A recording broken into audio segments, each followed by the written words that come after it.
नमस्कार, मैं हूं आपका दोस्त विजय विद्रोही। आप मुझसे जुड़ चुके हैं, इसके लिए आप सबका तहे दिल से शुक्रिया।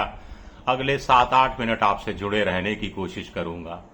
ऐसा बहुत कम होता है कि कोई नेता आमरण अनशन पर बैठे और जिनके खिलाफ आमरण अनशन पर बैठे उनको भी वो नेता प्रिय हो, और जिस मांग को लेकर नेताजी आमरण अनशन कर रहे हैं उसी मांग को उठाने वाले दूसरे लोगों की नजर में भी वो बहुत प्रिय हो।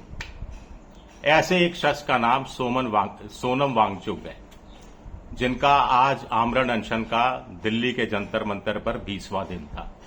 खबर ये नहीं है, खबर ये है कि केसी वेणुगोपाल ने अचानक कल रात ट्वीट किया। उससे पहले शशि थरूर ने एक भावुकता भरा लेटर लिखा, सुबह सचिन पायलट ने ट्वीट किया, और उसके बाद कांग्रेस के प्रवक्ता पवन खेड़ा खुद जंतर मंतर पहुंच गए सोनम वांगचुक का हालचाल पूछने के लिए।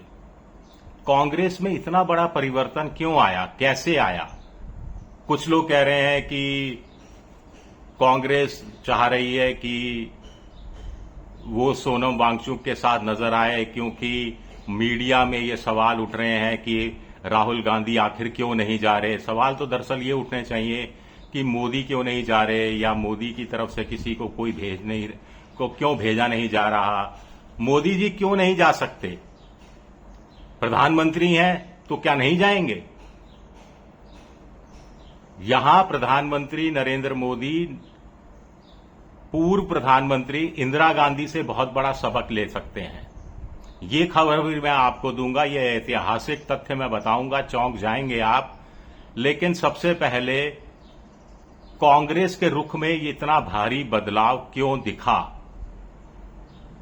इसके पीछे क्या मल्लिकार्जुन खड़गे की सोच थी या राहुल गांधी की सोच थी?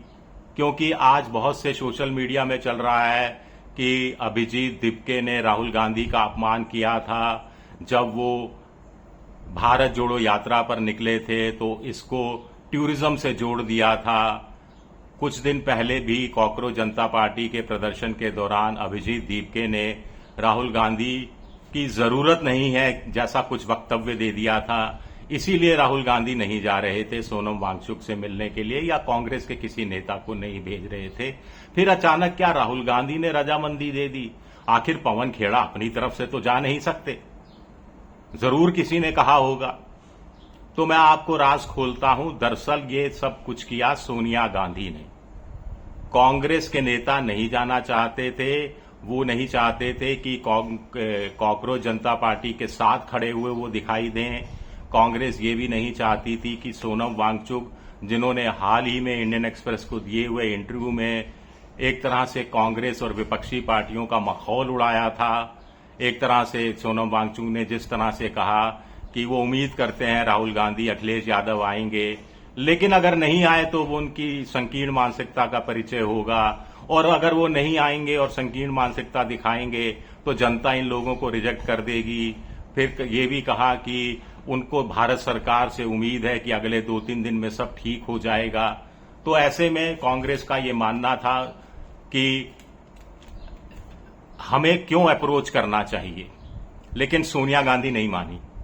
सोनिया गांधी ने दबाव डाला, और सोनिया गांधी के कहने पर पार्टी के सूत्रों के अनुसार केसी वेणुगोपाल का सबसे पहले ट्वीट आया, सुबह सचिन पायलट का ट्वीट आया, फिर पवन खेड़ा जंतर मंतर पर नजर आए, पत्रकारों से बातचीत करते हुए नजर आए, और इतना सब हो हल्ला हुआ। कल डिंपल यादव भी पहुंची थी, तो आज नजारा अलग था। आज भीड़ बहुत ज्यादा बढ़ गई थी जंतर मंतर पर। सोनिया गांधी ने क्यों कहा कि सोनम वांगचुक से मिलने कांग्रेस के नेताओं को जाना चाहिए?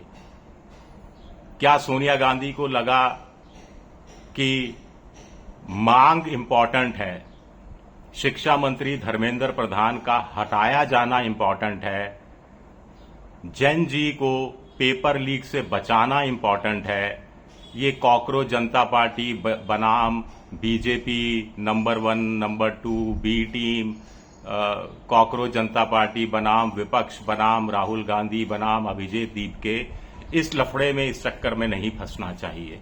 तो ऐसा क्या लगा सोनिया गांधी को? नहीं, सोनिया गांधी ने सूत्रों के अनुसार पार्टी के नेताओं को इंदिरा गांधी की याद दिलाई। सोनिया गांधी ने कहा कि 1984 में जब इंदिरा गांधी प्रधानमंत्री थी, 31 अक्टूबर 1984 को उनकी शहादत हुई थी, उससे पहले लेह में सोनम वांगचुक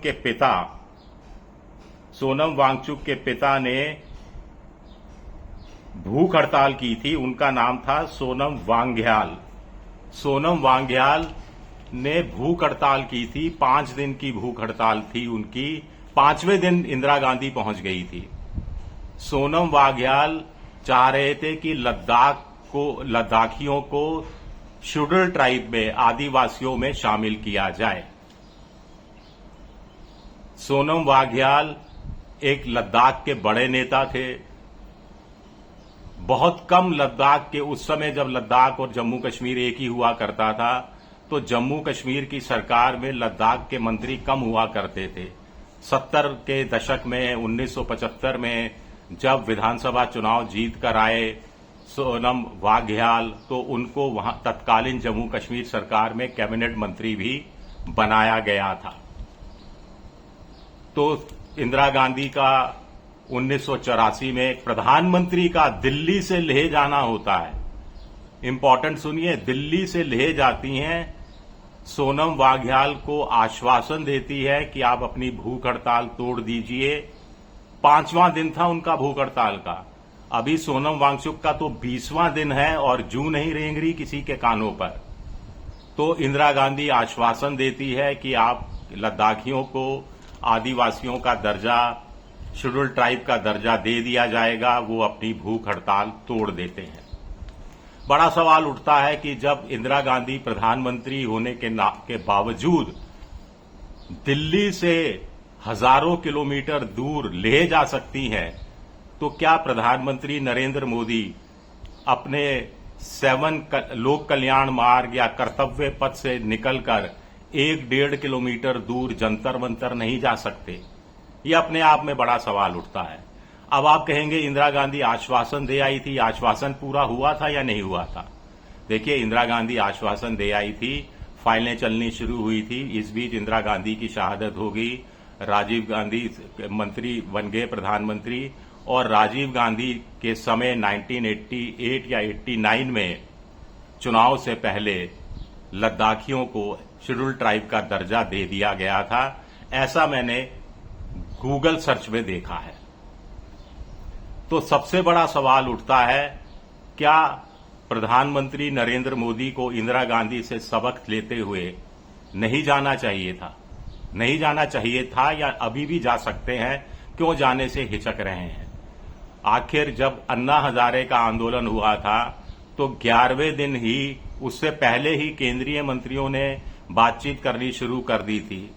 तो ये लोकतंत्र है, इसमें संवाद ही स्थापित किया जा सकता है। शुक्रिया मेरा वीडियो देखने के लिए। पसंद आए तो लाइक कीजिए, सब्सक्राइब कीजिए, शेयर कीजिए। आप मेंबरशिप ड्राइव में भी जा सकते हैं। शुक्रिया, बहुत बहुत शुक्रिया।